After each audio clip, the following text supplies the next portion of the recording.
শীতের হালকা আমেজে প্রাণবন্ত কক্সবাজার, শান্ত সাগরের নোনা জলে মাতোয়ারা ভ্রমণ পিপাসুরা। কেউ জেট স্কিতে ছুটে চলেছেন গভীর সাগরের বুকে, কেউ বা রঙিন টিউবে ভেসে উপভোগ করছেন নোনা জলে দোলা।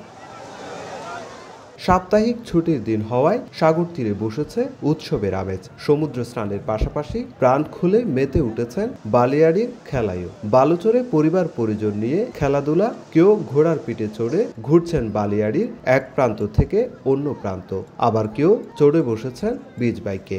আর সব শেষে প্রিয় মুহূর্তগুলো বন্দী হচ্ছে ক্যামেরার ফ্রেমে। আমাদের একটা গ্রুপ টিম নিয়ে বেড়াতে আসছি, খুব ভালো লাগছে। শীতকালীন সময় তো ভালো সময় যাচ্ছে।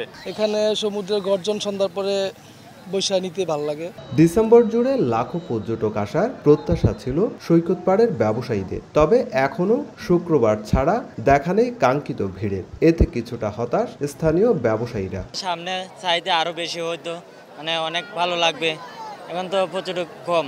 আশা করতেছি সামনে জানুয়ারি ফেব্রুয়ারি 2টা মাস আছে, কিছু ব্যবসা হবে এই আশাই আছে। তবে হোটেল বুকিং ধীরে ধীরে বাড়ছে বলে জানান সংশ্লিষ্টরা। বছরের শেষ আর নববর্ষ উপলক্ষে পর্যটকের ঢল নামার আশা তাদের। 31 পর্যন্ত আশানুরূপ বুকিং অলরেডি হয়ে গেছে।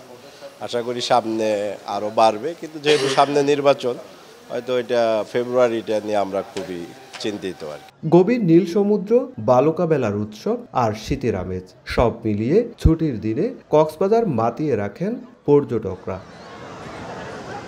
সুজাউদ্দিন রুবেল, সময় সংবাদ, কক্সবাজার।